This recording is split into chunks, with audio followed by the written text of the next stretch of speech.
What would you do if someone built a mansion on your land and told you it belonged to them? I came back to my family's lake ranch in Wyoming, expecting quiet water and old memories, only to find a steel gate, an HOA president in a spotless SUV, and a $3 million palace sitting on my shoreline like it had always been hers. Something felt wrong the second I saw it, and the deeper I looked, the clearer it became. The truth was buried out there, waiting for me to dig it up. The drive back to my family's lake ranch had always been a kind of reset button for my life. 50 miles of open Wyoming highway, then 20 miles of gravel and dust that rattled your bones just enough to remind you where you were headed. Somewhere honest, somewhere quiet. The air always changed out there too. It got cleaner, sharper, carrying the cold scent of pine bark and deep water long before the lake ever came into view. After months stuck in town dealing with paperwork, bills, and a life that kept fraying at the edges, I needed that peace more than I wanted to admit. I turned off the county road onto the familiar dirt track, the one my father and grandfather had driven before me. The truck dipped as it crossed the shallow washout near the ridge, then climbed again, letting the whole valley unfold through the windshield. Even after 40 years of living out here, that view could still make me take a slow breath. A mirror-smooth lake stretching for half a mile, ringed with lodgepole pine. A strip of grassland rolling outward like a faded quilt. The cabin I'd rebuilt with my own hands sitting just above the shoreline. My place. My family's place. But that day, something was wrong. Wrong enough that I eased my foot off the gas before I even understood what I was seeing. The road, my road, didn't open into the ranch like it always had. It stopped. A black iron gate, tall as a bull elk and twice as wide, stood right across the path. Fresh welds glinted near the hinges. Steel mesh ran the whole length, tight and clean. Someone hadn't just put up a gate. Someone had commissioned it, measured it, installed it with intention, equipment, and money. And they'd done it square on land that belonged to me. At first I thought maybe it was some kind of mistake, county project, survey reroute, something temporary. But the closer I drove, the clearer the truth became. A metal sign hung from the center bars, brushed aluminum with laser-cut lettering that caught the noon sun. HOA private area, no unauthorized access. My hands tightened on the steering wheel. The gravel crunched under the tires, slower and slower, until the truck rolled to a stop about 10 yards from the gate. The wind rattled dry grass against the fence line like whispering voices. For a few moments, all I did was stare. A gate, an HOA sign, on my ranch. On the only road my father ever used to reach the lake. I stepped out of the truck, boots hitting the dirt with a heavy thunk. The air tasted like dust and late summer heat, but underneath it all was something sharper, anger rising slow and steady. I walked up to the gate and put a hand on the cold metal. It felt wrong. It felt invasive. It felt like someone had walked into my house and rearranged the furniture while I was gone. The padlock was stainless steel, brand new, no rust, no weathering. The chain had none of the slack or wear of ranch hardware. This wasn't built by a neighbor with spare parts. This was installed by people who thought they had authority. I looked past the gate toward the lake, and that's when my stomach dropped. A huge structure rose above the tree line on the shoreline I'd grown up beside. 3 stories of glass, timber beams, stone imported from God knows where. The afternoon sun flashed on the windows like camera strobes. A wraparound deck curved toward the water, ending in a private dock that jutted out like a spear. The whole thing perched there on the hill as if it had always belonged, as if it had a right to be there. But I knew every inch of that shoreline, and that mansion hadn't existed 3 months ago. I took a step back, breath caught in my chest. My father taught me to fish along that bank. I'd hauled lumber through that clearing when I rebuilt the cabin. I'd watched early morning fog lift across the lake from that very slope more times than I could count. Now a stranger's glass palace sat there like royalty on stolen ground. Who the hell had built this? And worse, who had allowed them? I walked the length of the gate, scanning the posts. No county insignia, no state seal, only a small plaque bolted to the left side. Lakeshore Meadow Community Association Property Managed and Monitored Community Association. HOA. On land that had never been subdivided, never annexed, never signed into any neighborhood jurisdiction. My ranch wasn't part of any lakeshore meadow anything. This valley didn't even have a neighborhood. It barely had mailboxes. Something twisted deep in my gut. A mix of disbelief and a slow, simmering fury. Months away, and an HOA had spread onto my land like mold. I stepped to the far corner post and stared through the mesh at the road stretching beyond the gate. My truck sat alone under the wide Wyoming sun, engine ticking softly as it cooled. Behind me, the lake breeze carried the faint smell of water and pine sap. Ahead, a mansion glimmered in the distance like an insult. I didn't need answers yet. I needed one simple truth confirmed in my own mind. No one had asked permission. No one had sent a letter. No one had the right. My jaw clenched. The wind picked up, brushing dry dust across my boots like someone sweeping up after a crime scene. I ran my hand along the cold steel once more, slowly this time, as if touching the bars of a cage I hadn't known existed. "Who gave you the right to put a gate on my land?" I muttered under my breath, and with that, the peace I'd come looking for vanished into the Wyoming wind. I stepped back toward my truck, thinking through my next move. If someone had the audacity to put up a gate like this, they might have cameras hidden somewhere. The last thing I needed was to look like a man trying to break into his own property. I took one slow breath, then another. The lake glimmered through the pines ahead, its surface calm, indifferent to the mess on shore. The rumble of an engine broke the quiet. A white SUV came into view from behind the trees, the kind of gleaming, polished vehicle you see in suburban driveways, not remote Wyoming backroads. It crawled toward the gate from the inside, tires barely touching the dirt, as if afraid to get dusty. The driver didn't honk. Didn't hesitate. The SUV stopped on the other side of the bars, and a woman stepped out, and for a moment, all I could do was stare. She was dressed like she'd come straight from a resort catalog. Cream-colored hiking jacket that had never seen a real trail. Expensive sunglasses. Hair perfectly highlighted and styled in a way that didn't match the wind or the landscape. Everything about her posture screamed ownership, confidence, entitlement. She looked at me the way someone might look at a stray dog that wandered too close to their picnic. "Can I help you?" she asked, voice sharp and clipped.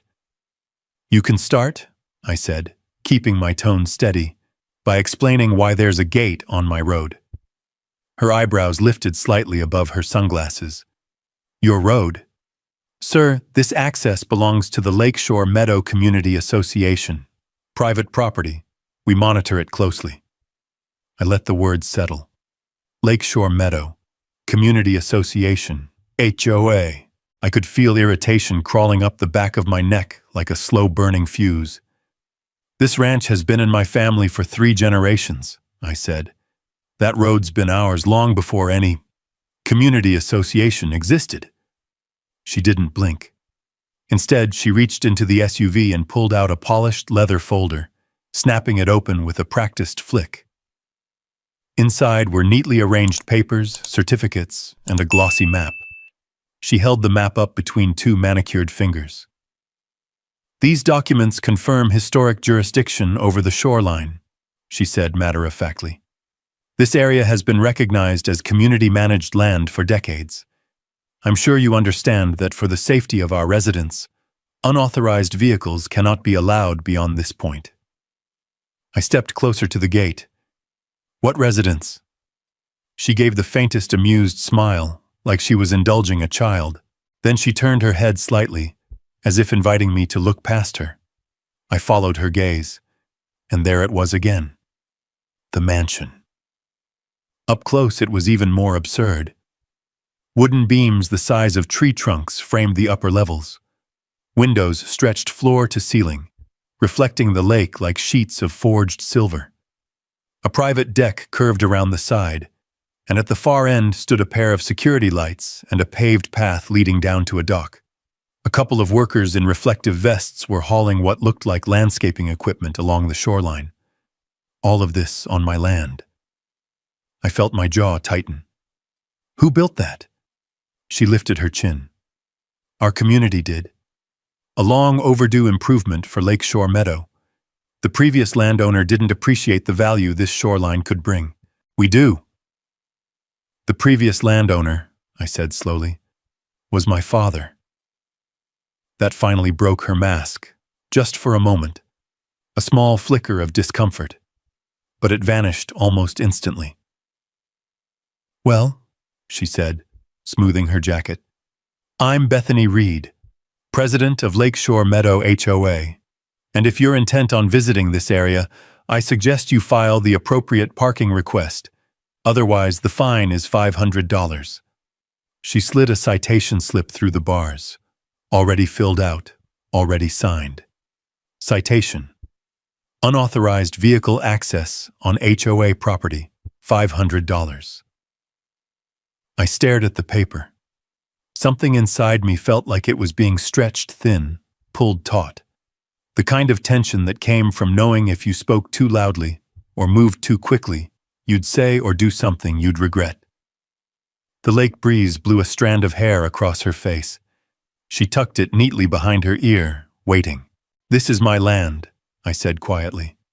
No, she replied, her voice dipped in ice. This is community land, and you're trespassing. My pulse hammered in my ears. I looked again at the sign, at the gate, at the mansion gleaming behind her like a monument to arrogance. And then at her, this woman who had never fished in that lake, never walked those trails, never spent a single winter storm in that cabin. And she stood there telling me I didn't belong. I forced my hands to unclench. Bethany, I said, I'm Remy Cole. That lake, that shoreline, that road, they're part of Cole Ranch. Always have been. Perhaps you should check your paperwork, she replied lightly. Things change. Jurisdictions shift. Historical documents clarify ownership. I'm afraid you're mistaken about your boundaries. Boundaries. The word echoed through me, cold, like the first touch of winter. Bethany stepped back toward her SUV. Feel free to contact our office if you need copies of the HOA bylaws. Otherwise, you'll have to leave.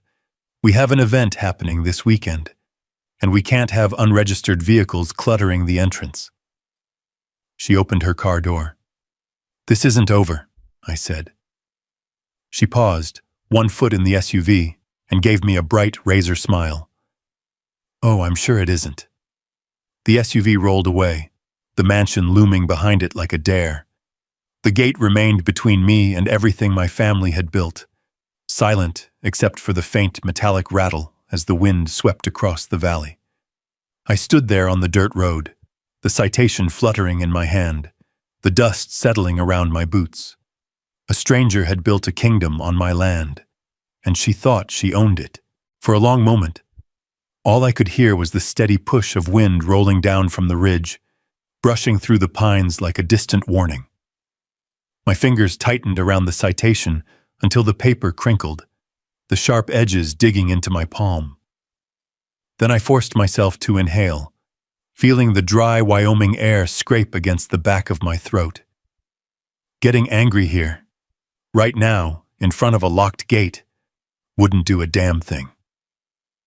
I stepped back toward my truck, tossed the citation on the passenger seat, and grabbed my hat. If Bethany Reed thought a metal gate and a handful of fancy paperwork could keep me from looking at my own land, she didn't know who she was dealing with. I started walking along the fence line. The steel fencing stretched farther than I'd realized, running parallel to the road, then cutting toward the lake with surgical precision. Whoever installed it had done the job fast and professionally. They hadn't just blocked access, they'd carved out a boundary that didn't exist. As I walked, the familiar sounds returned, the creak of lodgepole branches swaying overhead, the flutter of startled grouse, the soft crunch of pine needles under my boots. But under those sounds was something new, a low hum. Machinery. Construction. My stomach knotted. I reached a break in the tree line where the land sloped down toward the water. Sunlight spilled through the branches, catching on the polished windows of the mansion. The building looked even more out of place from this angle. Massive, angular, sharp-edged against the natural curve of the hillside. Like someone had dropped a resort lodge into the middle of the wilderness without asking permission from the land or the people who loved it. My father used to tell me the land always remembers. It remembers every fence post, every fire scar, every footprint. And standing there, staring down at that foreign structure, I felt like the land was glaring back at me, asking why I'd let this happen. I headed downhill. Construction tape fluttered in the breeze, tied to rebar stakes hammered along the shoreline. The beating sun warmed the rocks under my boots. That hum grew louder as I approached, accompanied by the rhythmic thump of something heavy, like machinery pressing into the ground. Then I smelled it. Concrete. Wet, sharp, chemical. The smell stung my nose, cutting through the scent of pine and lake water like a knife. And beneath it, the faint hint of epoxy resin, fresh, uncured, drying under mountain sun. I slowed as the shoreline opened up. The wooden dock my father built, hand-sawn planks, weathered gray. The place where he taught me to bait my first hook was gone. In its place stood a sleek concrete pier, thick and angular, stretching 30 feet into the lake. Steel cleats lined the edge like cold little soldiers, and a pair of bright orange buoys bobbed nearby. A members-only Lakeshore Meadow HOA sign stood where our old tackle box used to sit every summer. My chest tightened, not with rage but with something deeper, something hollow. That dock wasn't just wood. It was memories. It was my father's laugh when I slipped on wet boards. It was the place he'd told me stories about thunderstorms, trout, and the year a mountain lion stole his bait bucket.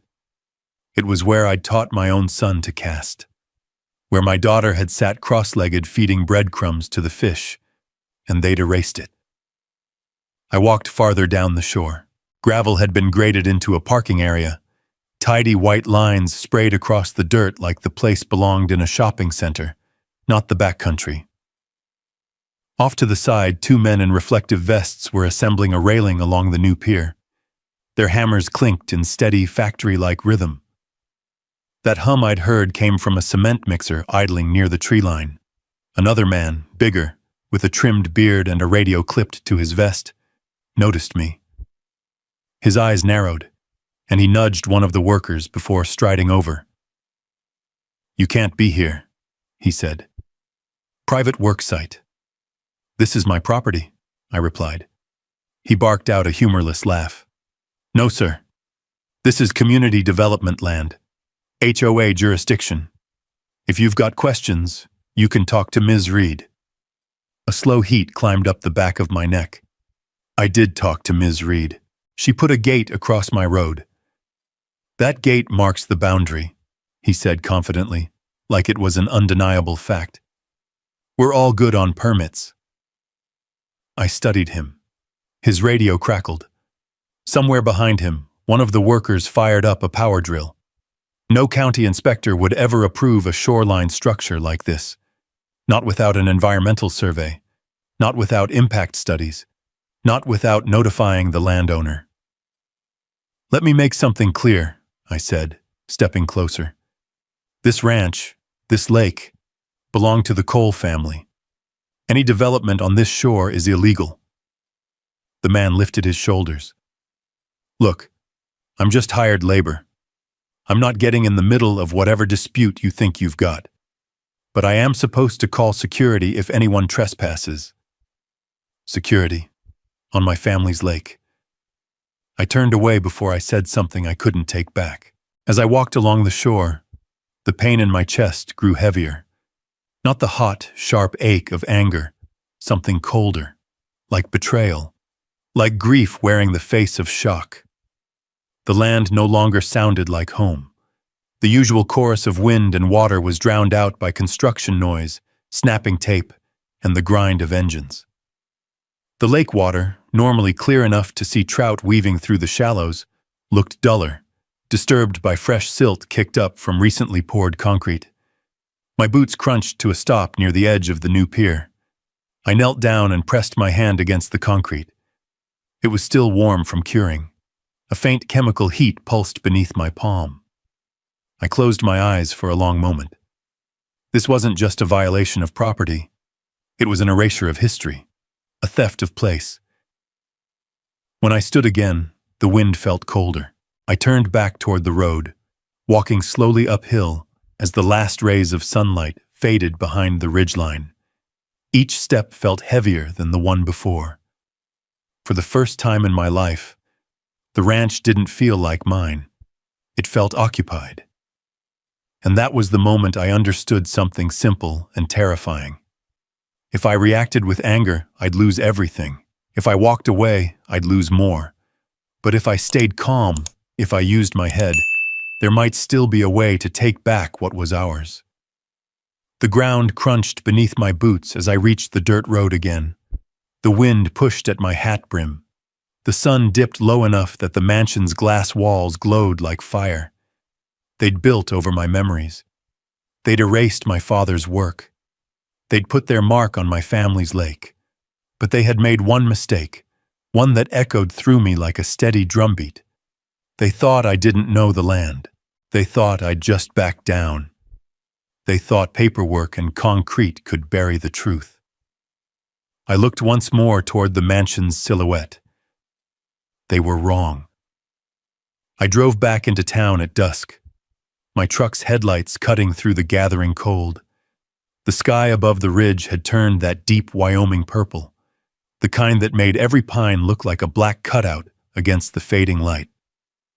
I kept replaying the day in my mind. Bethany's sunglasses, the smell of fresh concrete, the dock I grew up on reduced to rubble. Each memory burned hotter with every mile. At the motel on the edge of town, one of those low, U-shaped places with flickering neon and doors that never quite closed right, I unlocked my room and tossed my hat on the bed. I set the citation on the nightstand. $500 for parking on my own land. It would have been funny if it hadn't felt like a knife slipped between my ribs. Sleep didn't come easy. The hum of the old heater blended with the restless wind outside. Somewhere in the hall, a television murmured behind thin walls. I lay awake staring at the ceiling, thinking of my father, of my kids, of the cabin that had stood for 40 years on that lakeshore, and of a stranger who had stepped out of an SUV and rewritten the rules as if the valley belonged to her. By sunrise, I was back on the road. I planned to drive straight to the county office to check parcel records. My gut told me something was off, something bigger than a gate or a misplaced HOA sign. But before I even reached the highway turnoff, a county sheriff's cruiser pulled in behind me and flashed its lights. I slowed to a stop, dust curling around my tires as the cruiser rolled to a halt. Deputy Miller stepped out, a man I'd known off and on for years. We weren't close, but we'd shared enough conversations to respect each other. He walked up to my window, hat pulled low against the sharp morning wind. "Morning, Remy," he said, voice unusually formal. "Got something here for you." He handed me a thick envelope, legal paper, stamped, sealed, too heavy to be anything good. "What's this?" I asked. "A notice filed late yesterday evening," he said, "from Lakeshore Meadow HOA and their legal representation." I opened the envelope. My eyes skimmed the first lines and a dull ringing set in behind my ears. Temporary restriction order filed against Remington Cole. Allegation: threatening behavior, trespass, endangering community safety, restricted access. Radius: 500 feet from Lakeshore Meadows managed shoreline. Below that, several paragraphs of accusations: hostile approach, aggressive demeanor, trespassing on active construction site, refusing HOA directives, interfering with community safety operations. Every sentence twisted what actually happened into something unrecognizable. My jaw tightened until it hurt. "This is a joke," I said. Deputy Miller didn't answer right away. He adjusted his belt, then gave a quiet sigh. "Look, Remy, I don't know what's going on up there, but this filing, it came in clean. Full paperwork, notarized, time-stamped. I'm required to serve it. Doesn't mean I believe it." I stared at the signature at the bottom of the order. Bethany Reed, HOA President. Her pen strokes looked confident, certain, as if she'd written 100 of these before and expected them to stick. "What happens if I ignore it?" I asked. Miller scratched his jaw. "You won't want to.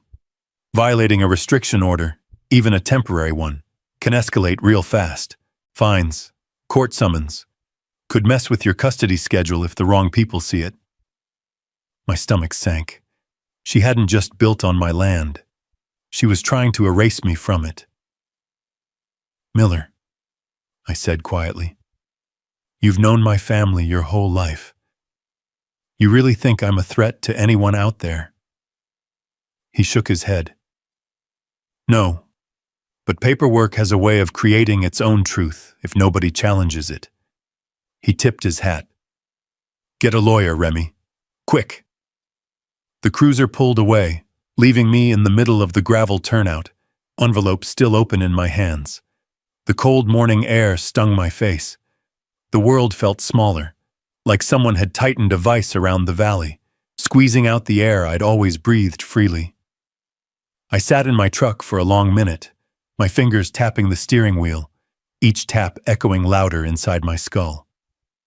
Bethany wasn't overreaching. She wasn't confused.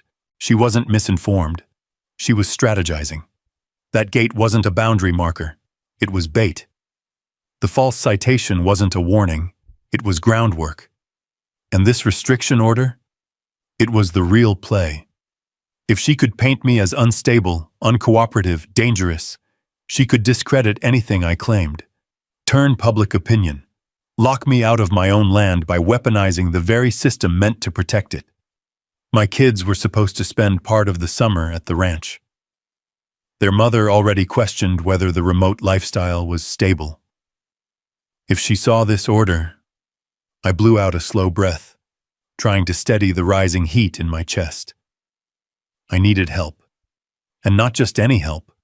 Someone who understood land law, property boundaries, water rights, and the kinds of tactics HOAs used when they wanted something badly enough. I turned the truck toward town.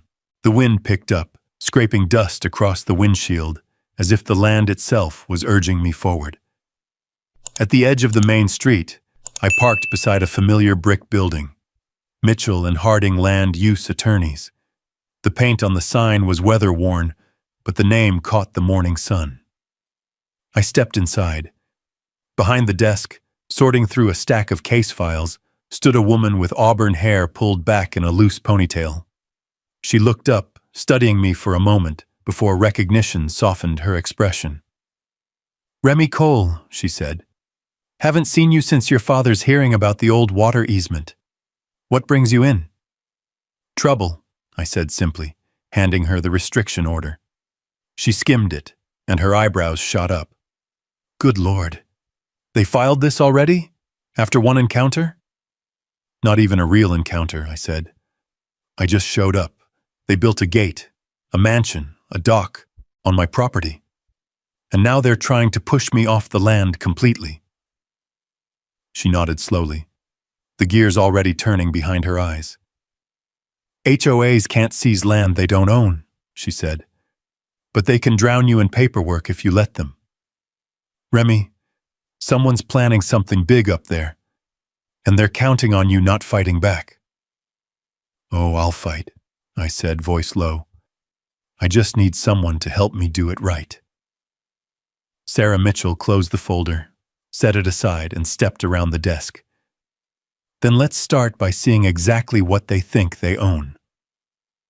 Her words struck a spark deep inside me, a spark I hadn't felt since before the concrete, before the gate, before Bethany Reed's smile. Hope, thin and fragile, but alive. First things first, she said, leading me toward a table covered in maps.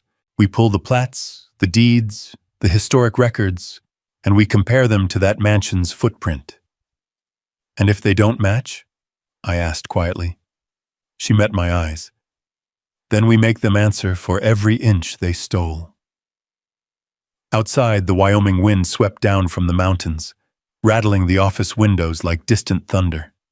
For the first time since I'd seen that gate, I felt the ground shift beneath me, not from fear, but from certainty. Bethany Reed had picked the wrong ranch, and she'd chosen the wrong man to try to erase. Sarah Mitchell led me deeper into her office, her boots tapping against the old wooden floorboards.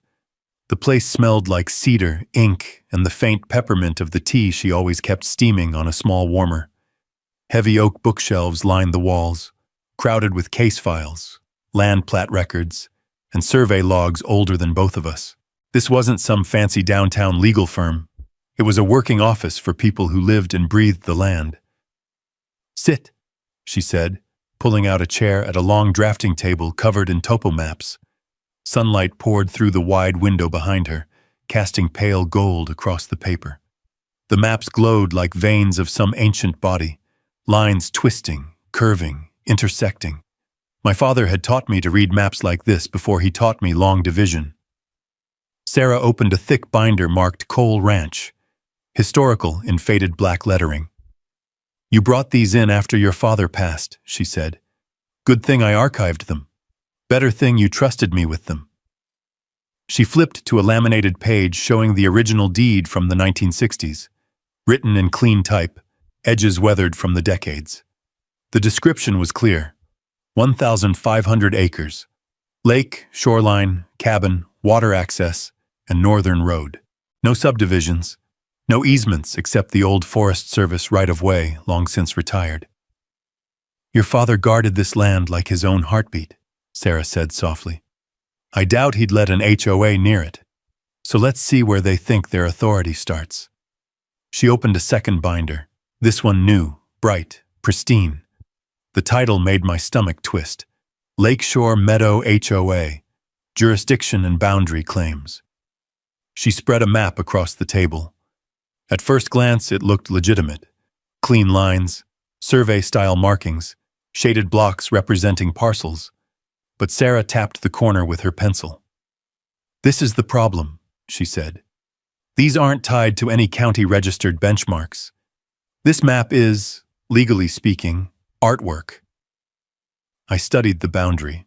It swept across a section of land it had no business touching, then curved right up to the lake like someone had drawn the HOA's dream version of the world. Can you tell when it was made? I asked. Sarah flipped to the certification page. Signed 3 months ago.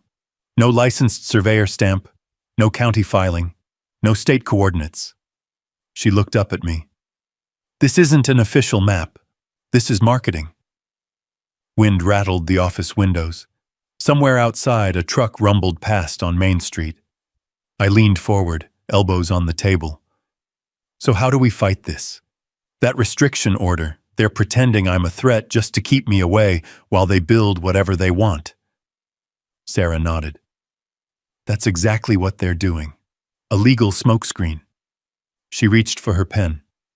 But you're not going to give them what they want. I let out a slow breath. What do they want?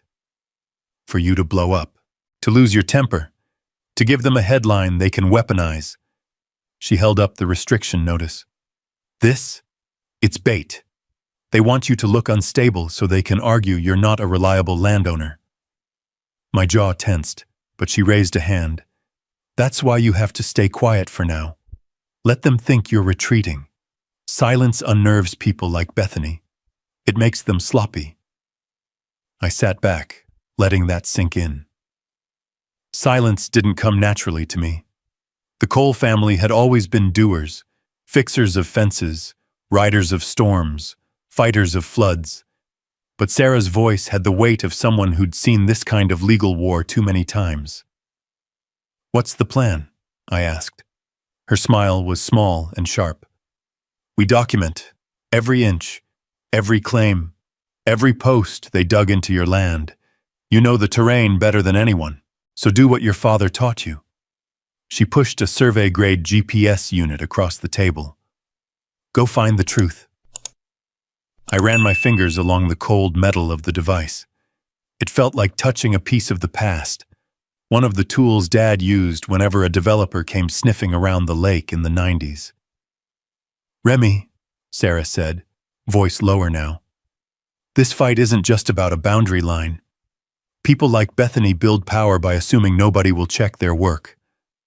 And if someone does, they crumble." I nodded slowly, feeling a steadiness settle into me. A plan, a direction, something solid to push against. She gathered files with practiced efficiency. "I'll start pulling county records, tax filings, permit requests. You go back to the ranch, carefully. Stay outside that 500-foot restriction, but walk the edges, photograph everything, old markers, new ones, anything disturbed." "What about the mansion?" I asked. She didn't look up from her papers. "If it's sitting where I suspect it is, it's the biggest liability they've created for themselves." I stood, hat in hand. "I'll check the ridge first. Dad said the old boundary markers were still up there under the rock shelf." "Good," she said. "And Remy, don't talk to them. Not a word. Let them think they've won this round." Outside, the Wyoming sun hit me like a clean slap. Cold air cut across my face, carrying the scent of sagebrush and distant lake water. I walked to my truck, the restriction order tucked into my jacket pocket like a bruise I couldn't shake. As I turned onto the road leading back to the ranch, my thoughts drifted to my father. How he used to say the land didn't lie, even when people did. How he trusted stone markers, hand-drawn maps, and decades-old surveys more than any slick document stamped by someone in a city office. The closer I got to the property, the more I felt that old connection rising again, like the land itself was urging me forward through the cold, through the dust, through whatever Bethany Reed thought she was building. I parked at the legal distance from the shoreline and stepped out onto the brittle grass. Silence stretched across the valley. Not an empty silence, but a charged one, like the land was holding its breath. I opened the GPS unit. Its screen flickered, then locked onto satellites overhead, a soft chirp sounding as it calibrated. The wind shifted, brushing against the trees.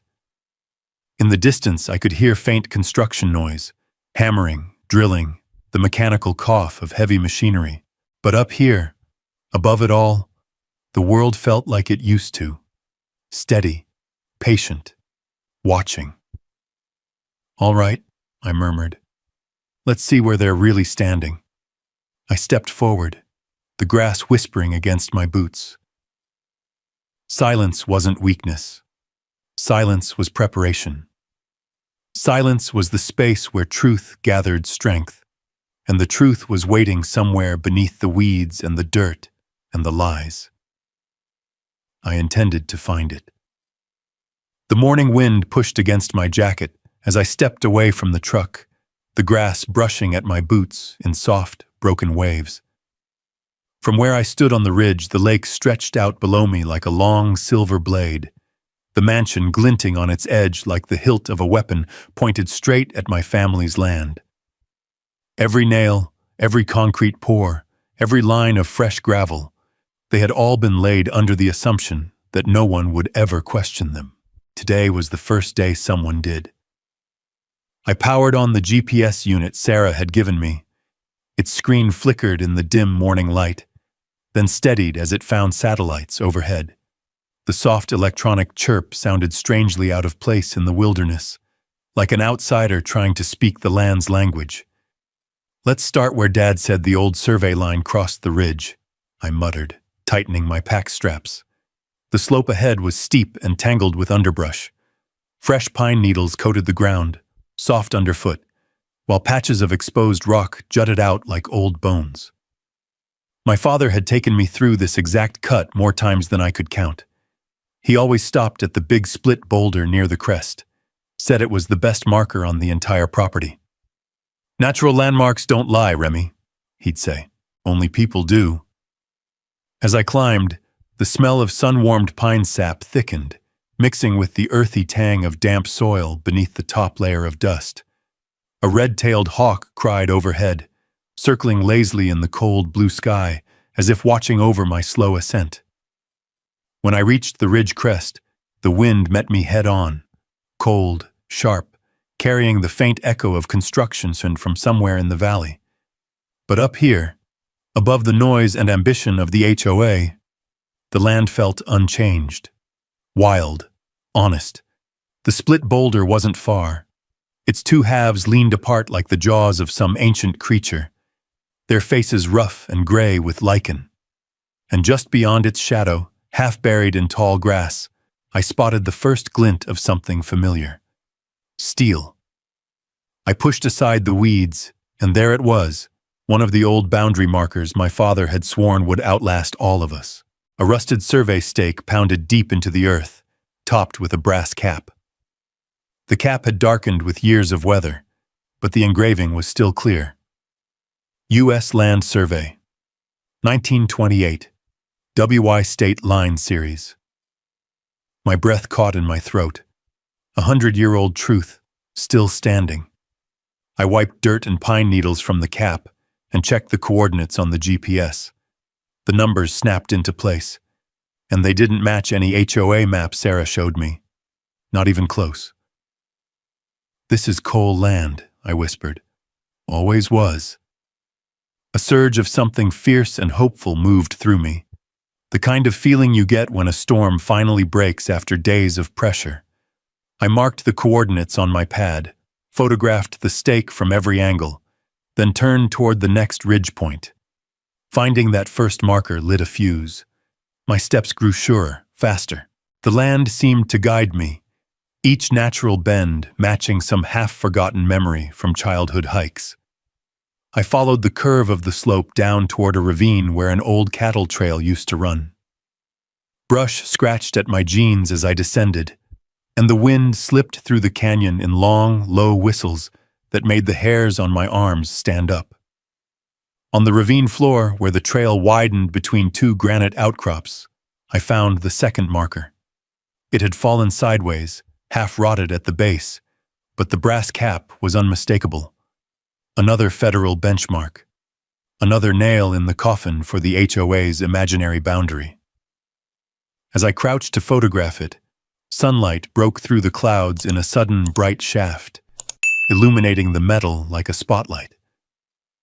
Dust motes swirled golden in the beam. It felt almost ceremonial, like the land was offering up its own testimony. I continued deeper, following the GPS closer to the lake. The terrain thickened, the air wetter with each step. Ferns brushed my shins, and the ground softened where underground springs bled through the soil. I kept one eye on the coordinates and another on the trees, mapping out the ridgeline in my head. My father used to say that if the land wanted to hide something, it could. But today, the land seemed eager to show me everything. After nearly an hour of trekking, I reached a clearing near the lakeshore. Sunlight glinted off the water in blinding flashes, and just past the tree line, I saw a stake, new, bright, shiny, hammered into the ground at a crooked angle. It was painted a fresh neon orange, not federal, not historic, not even level. I knelt, brushing soil away from its base. Someone had driven it in recently, maybe within days, and beneath the disturbed soil, partially exposed, lay another stake. Older, darker, the brass cap tarnished but unmistakably official. A fake marker had been hammered directly beside an original one. My heart pounded in my ears. This wasn't confusion. This wasn't an administrative error. This was tampering. I photographed everything: wide shots, close-ups, soil displacement, cap engravings, even the heel prints around the disturbed ground. The prints were small, narrow, likely a woman's, and in that moment, I could almost see Bethany Reed stepping through the trees, tapping her expensive hiking boot against the earth, like the land should rearrange itself to suit her plans. "Not this time," I murmured. I followed the shoreline, keeping within the legal distance set by the restriction order, and soon found more markers. 3, then 4, then 5. All original, all telling the same story. The lakefront, the mansion, the dock, none of it sat on HOA land. With each marker confirmed, the knot inside my chest loosened. The land was speaking clearly now, louder than any fabricated document Bethany had waved in my face. By the time I reached the last bend of the shoreline, the sun had dipped low, casting long shadows across the valley. The mansion stood across the water, glass windows glowing gold in the dying light. If I didn't know better, I'd almost say it was beautiful. But beauty built on stolen ground isn't beauty. It's arrogance with a fresh coat of stain. I checked the GPS once more. The coordinates for the mansion site didn't align with anything the HOA claimed. In fact, they contradicted it outright. I took a slow breath, letting the truth settle deep into my bones. I wasn't fighting a misunderstanding. I wasn't arguing over a misplaced fence. I was uncovering a lie. A big one. A deliberate one. The wind shifted across the water, carrying the faint echo of hammers from the mansion's construction site. The blows sounded sharper now, more hollow, like the land itself rejected every strike. I turned back toward the ridge, the fading light guiding me as I climbed. I had the coordinates. I had the markers. I had proof. And in that proof, etched in brass rooted in soil, lay the beginning of Bethany Reed's undoing. By the time I made it back to my truck, the sun was hanging low above the western ridge, turning the valley gold.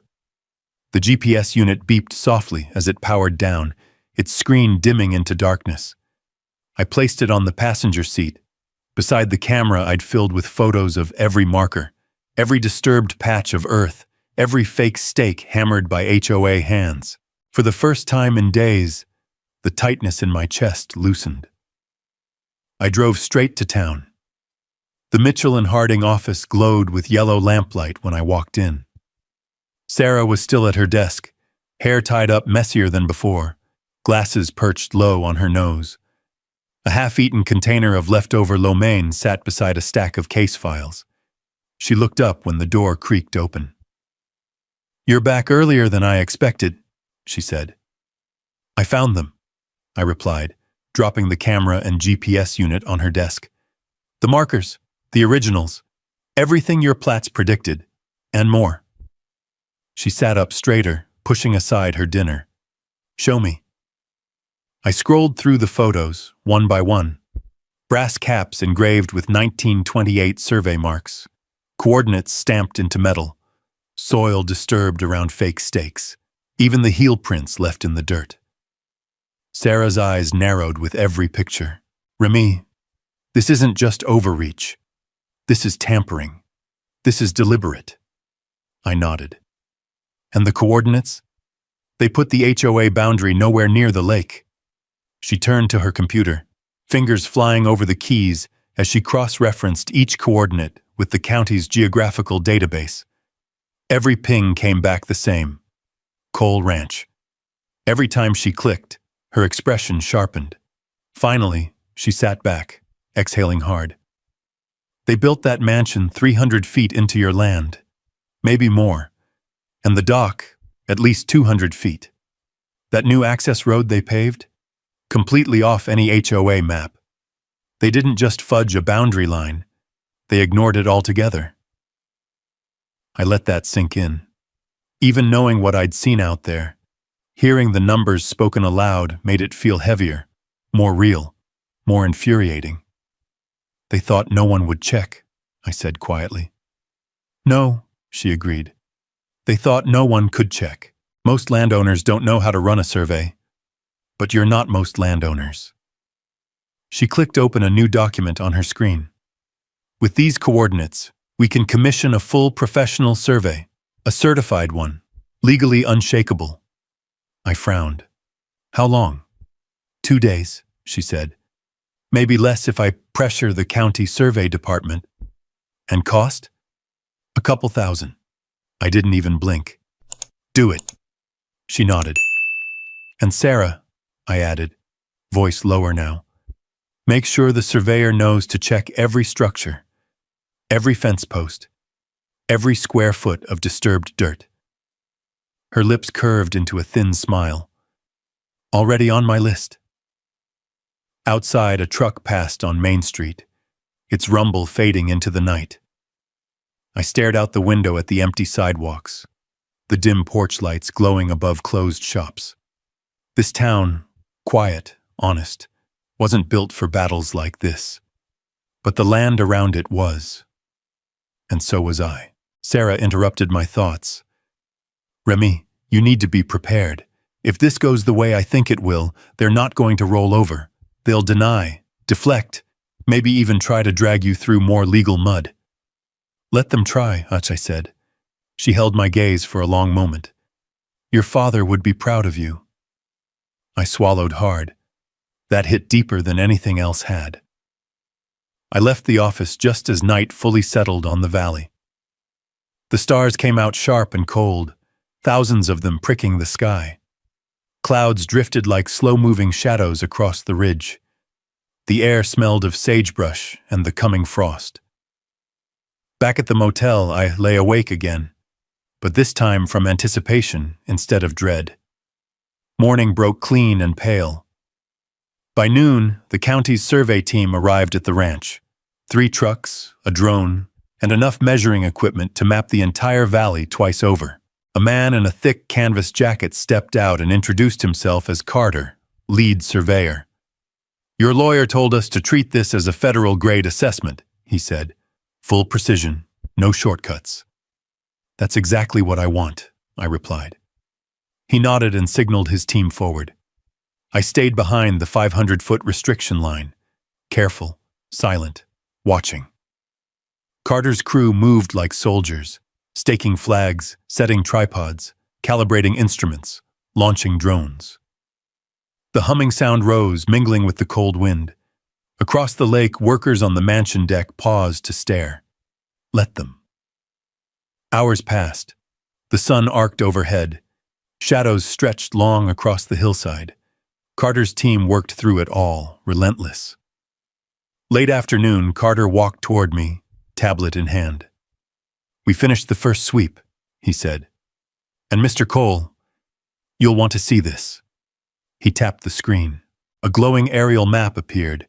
Clean, precise, color-coded. Red lines marked the HOA's claimed boundary. Green lines marked the true historical boundary. And the mansion, the dock, the access road. Every one of them, each structure Bethany had bragged about, sat far inside the green. This isn't borderline encroachment, Carter said. This is full-scale construction on land that isn't theirs, not even close. How far? I asked. Mansion, 318 feet. Dock, 270. Road, 410. The entire development is on your property. My breath left me in a long, controlled exhale. And Carter, I asked, is this survey legally admissible?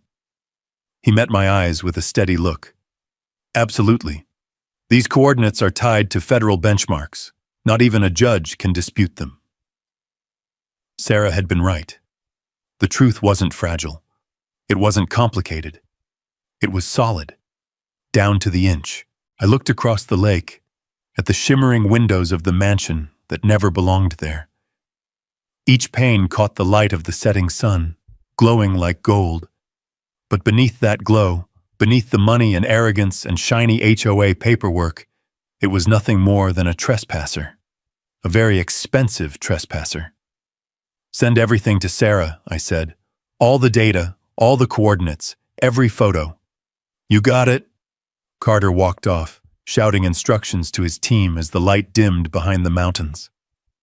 I stood alone, the cold wind tugging at my jacket.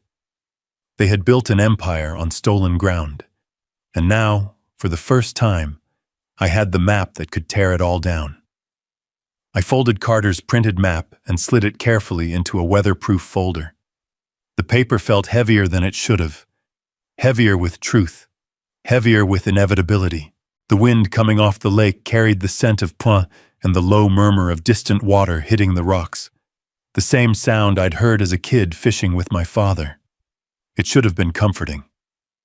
But tonight, it felt like the lake itself was holding its breath. I got back into my truck, fingers tapping the steering wheel as I stared through the windshield at the silhouette of the mansion across the water. Its windows burned with warm, honey-colored light, like a stage being lit for an audience that didn't know what show they were about to watch. The HOA wasn't quiet for long. The next morning, I got a text from Marcus Hale. "You see this?" Attached was a picture. A glossy invitation, all gold trim and embossed lettering, Lakeside Estates, Community Preservation.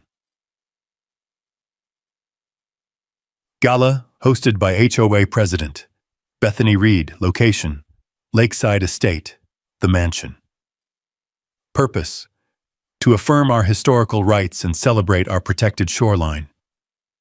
Guests, county officials, investors, community members. Saturday, 6 p.m. I stared at it for a full minute, jaw locked. She wasn't just doubling down. She was putting on a show. Marcus sent a second text. "Rumor is she's calling it a victory party. Folks think you're being pushed out." I didn't respond. Not because I didn't have anything to say. No, I had plenty to say. But because suddenly I understood the opportunity being handed to me. Bethany was gathering every witness I needed. County commissioners, local press, investors, neighbors, people who'd never question her authority until the truth cracked the stage beneath their feet. Let them come. Let them walk across my land in cocktail dresses and polished boots. Let them toast to a shoreline that wasn't theirs. Let them see her empire from the inside, before watching it crumble. I drove to Sarah's office. She was already pacing with a printout of the same invitation in her hand. "I'm guessing you saw this," she said. "Oh yeah," I replied. "She's planning a public coronation." Sarah's eyes narrowed. "Remy, this could be good. If they're all there and we present the survey..." I held up the folder of coordinates. "We won't just present it. We'll make sure no one can pretend they didn't hear it." She leaned against her desk, thinking. "Then we should prepare. They'll resist. They'll argue. They'll try to delay." "I'm not asking permission," I said. "I'm telling the truth, and truth doesn't need a vote." She smiled slowly. "Sometimes you sound exactly like your father." I looked away, clearing my throat, then handed her the folder. "Keep that safe, and get everything ready for Saturday." "I'll be there," she said. "But Remy, one thing. Don't confront her early. Don't give her time to change the story or move the goalposts." "I won't. I'm waiting." "For the right audience," she said knowingly. "Exactly." The next 2 days moved like the slow pull of a storm front, quiet but thick with tension. I stayed at the cabin on the far side of the lake, splitting cords of wood, sharpening tools, walking old trails, anything to keep myself steady. Every once in a while I saw HOA patrol carts roll near the tree line, their little orange flags fluttering behind them like they were some kind of frontier police. One cart stopped when they noticed me through the pines. A man with a windbreaker and a clipboard lifted his chin. "You're trespassing!" he shouted, voice cracking through the branches. I didn't even look up from my saw. On my own land? On HOA property, he insisted. Show me a boundary survey, I said calmly. He hesitated, flipping pages on his clipboard as if something official might appear if he shuffled long enough. I stood, wiping sweat and sawdust from my brow. Tell Bethany I'll see her Saturday.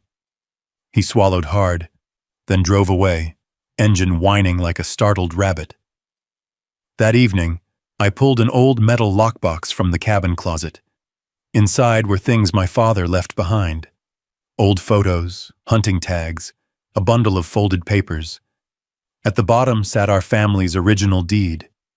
The ink had faded over decades, but the land description remained crisp and unmistakable. It wasn't just a document. It was lineage, memory, truth. Saturday arrived clear and cold. The kind of Wyoming evening where the sky looked too big for the mountains beneath it. I dressed simply. Jeans, a clean button-up, boots dusted from the walk. I didn't need a suit. I didn't need pretense. I needed the truth, and I needed witnesses. From the ridge above the mansion, I watched luxury cars arrive in a glittering procession. Headlights wound down the illegal road like a stream of gold, glinting across stolen ground. Laughter floated through the air, along with clinking glasses and the soft bounce of music. The HOA had strung string lights along the deck, turning the place into a resort postcard. Servers in white shirts carried trays of hors d'oeuvres. Men in sports coats and women in shawls strolled along my shoreline, admiring the view. I shifted the folder of survey documents under my arm. Sarah and Marcus stepped up beside me. They'd arrived just minutes earlier, parked discreetly near the tree line. Marcus crossed his arms. A lot of important folks down there. That's good, I said. Important folks pay attention when something big cracks. Sarah looked at the mansion, her expression tight. Bethany's about to walk onto that deck and declare victory. She can declare anything she wants, I said. Words don't change coordinates. Down below, applause erupted as Bethany stepped up to the microphone in a shimmering silver dress. My pulse steadied. Sarah placed a hand on my shoulder. Ready? I exhaled once, slow and grounded. Let's go. We walked down the hill, the three of us moving toward the glowing deck where Bethany Reed was about to give the performance of her life. She didn't know the truth was already walking toward her. The sounds of the gala grew louder with every step. The murmur of polite conversation, the clinking of wine glasses, the faint swell of a string quartet playing from speakers tucked along the railing. Warm amber lights traced the mansion's outline like some kind of lakeside palace, reflecting off the black water below. But beneath all that shine, I felt the tension, a kind of invisible hum, a pressure building in the air like a thunderstorm somewhere just beyond the mountains. Bethany stood on the upper deck in a sequined dress, smiling at her guests as if she were the rightful queen of Wyoming lakes.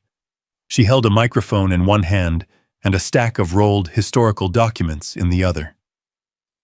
And thanks to our community's unwavering stewardship, she said proudly, we are protecting this precious shoreline from misuse and disorder. This lake is, and always has been, community property. Polite applause rippled across the crowd. I saw county officials in suits, investors in pressed jackets, neighbors who'd barely made eye contact with me before suddenly nodding along to every word she said. Every single one of them standing on my land, sipping champagne like it was a public park. Sarah whispered beside me, "The timing is perfect.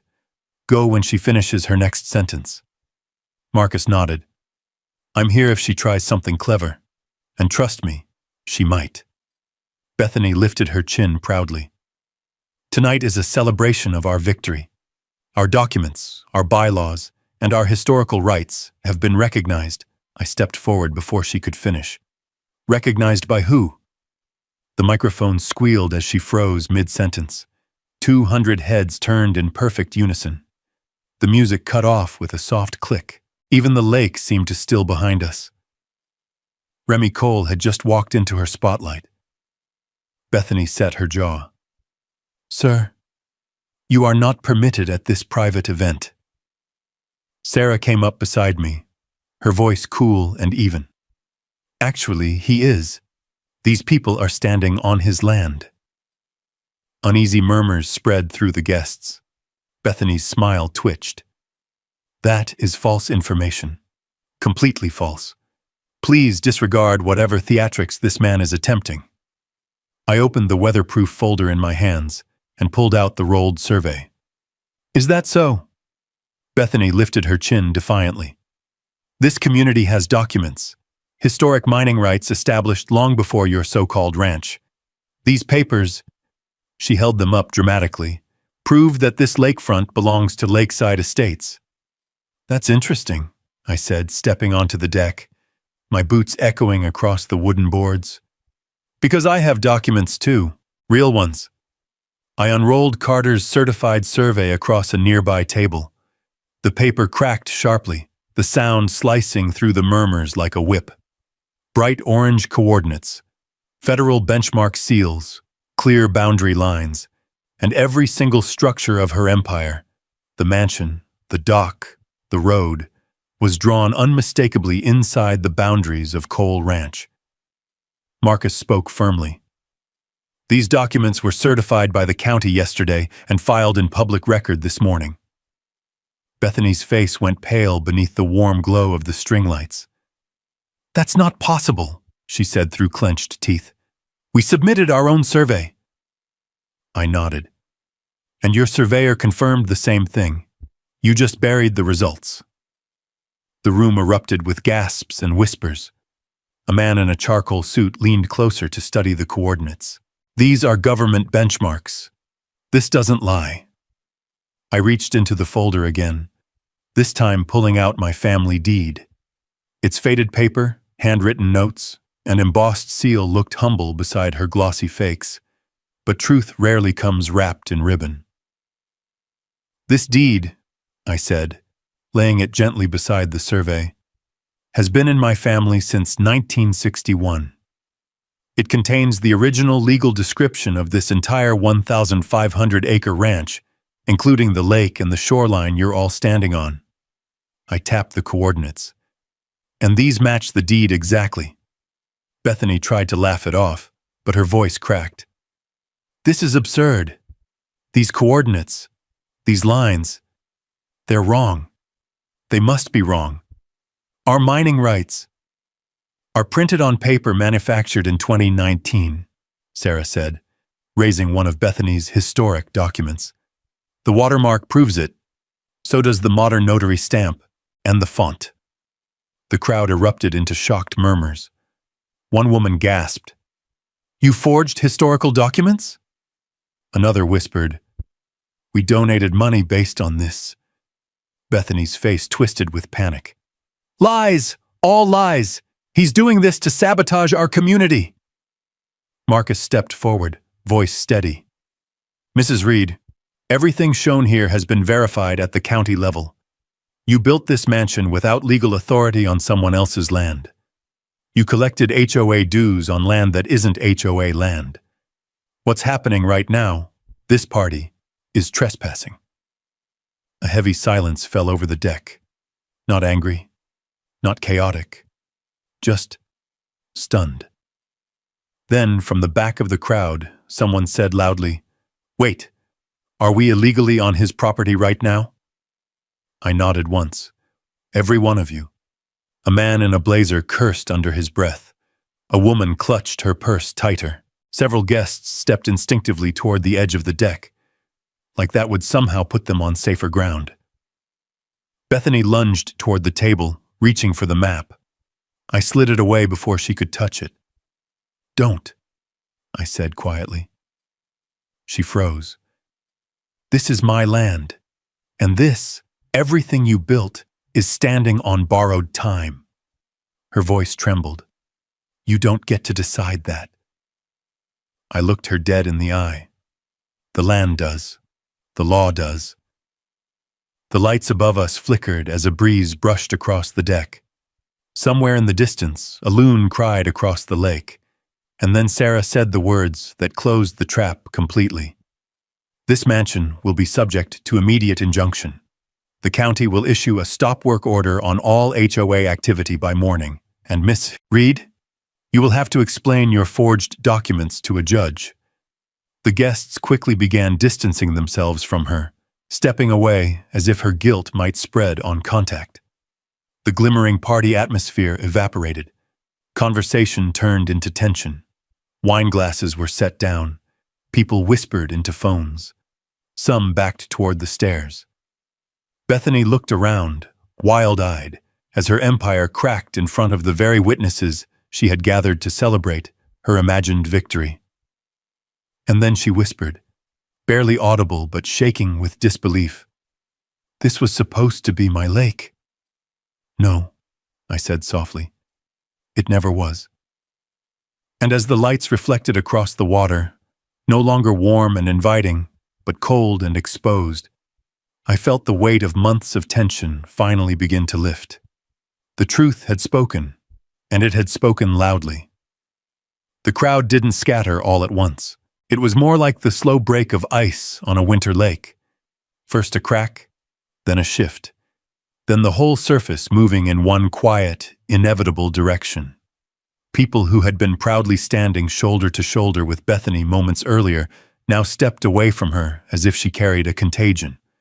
I watched their faces, confusion, embarrassment, maybe even guilt. No one wanted to be caught standing beside a sinking ship.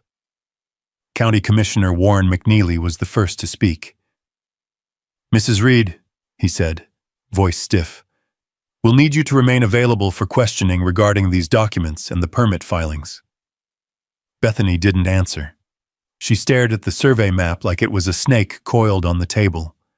Her hands fluttered once, twice, then curled into fists. "This is a misunderstanding," she whispered hoarsely. "A smear attempt. A setup." Marcus stepped closer, calm but unyielding. "Ma'am, the county will sort through the evidence, but right now no further statements are advised."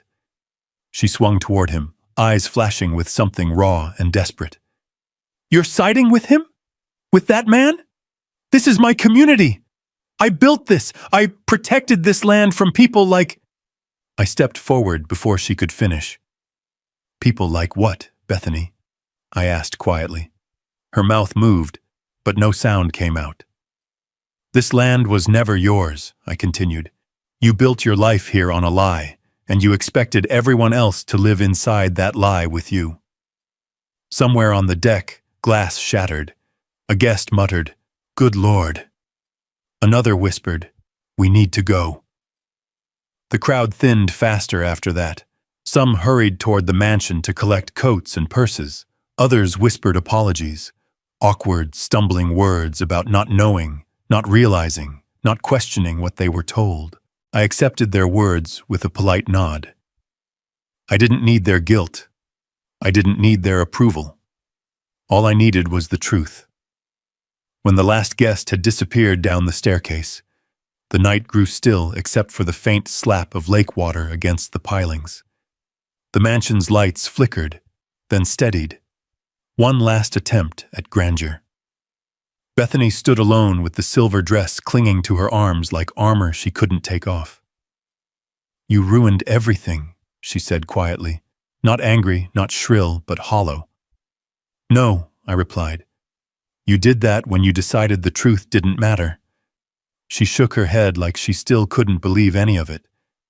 "I was protecting this place, organizing it, making it more valuable." "Value doesn't come from ownership papers you forge," I said, "or gates you put up, or lakes you try to claim."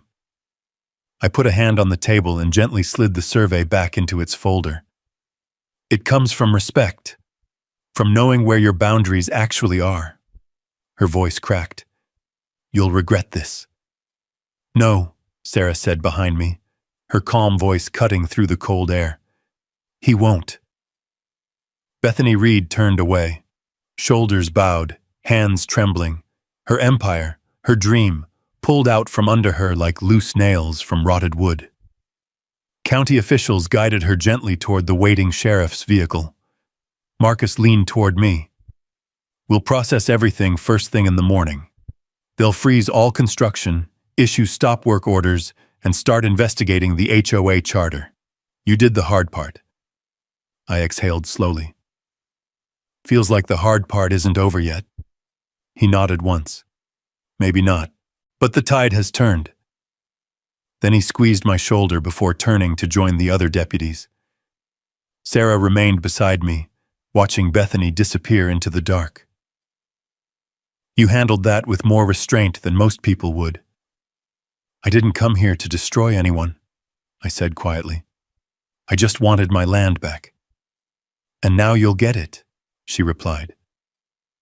The deck fell silent. The party lights dimmed. The lake breathed in the dark. Eventually, Sarah headed down the path back toward her car. The last HOA guest drove off, his taillights fading beyond the tree line. The wind swept across the empty deck like a sigh. I stayed. I stood there until the music speakers clicked off and the last lanterns sputtered out. Without the artificial glow, the stars overhead burst into full bloom, thousands of them strewn across the Wyoming sky, reflected perfectly in the lake's black mirror. Slowly, deliberately, I walked down to the water. The stones under my boots felt the same as when I was a boy. The lake smelled the same, clean, cold, ancient. I crouched and dipped my fingers into the water. It was icy, numbing, grounding. And for the first time in years, the sensation didn't tighten my chest with grief. It loosened it. By the following morning, the county posted a formal suspension notice on the mansion doors. Then an investigation order. Then a demolition petition, pending hearings. 2 weeks later, work crews began removing the illegal constructions one by one. Quietly, respectfully. No grand show. Just the slow, careful undoing of what should never have existed. The gate was removed first, then the road, then the dock, then the gaudy fountain that didn't belong anywhere near a wild Wyoming lake. When the mansion itself finally came down, I didn't celebrate. I sat by the cabin fire, listening to the distant thrum of machinery cutting through timber and concrete, and thought about what my father would have said. Probably something simple. Land remembers who takes care of it. And he would have been right. Weeks later, I hiked down to the restored shoreline, where new grass was already pushing through disturbed soil. Birds had returned to the branches above. The water was calmer again, clearer. The lake had gone quiet, peaceful, honest, whole. I stood there watching sunlight dance across the waves. This was the land I grew up on. The land my father loved. The land I nearly lost to someone else's ambition. Now it breathed again. Now it belonged. Not to me, but to the truth.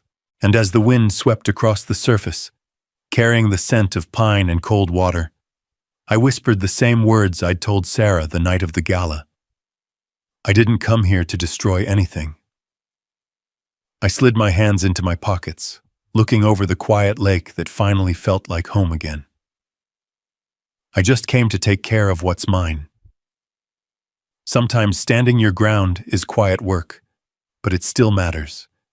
If you've ever dealt with an HOA or fought to protect what's yours, drop a simple justice in the comments so we know you're out there. And if these stories speak to you the way they do to me, I'd be glad to have you stick around. Go ahead and subscribe for more real land, real people, and real justice.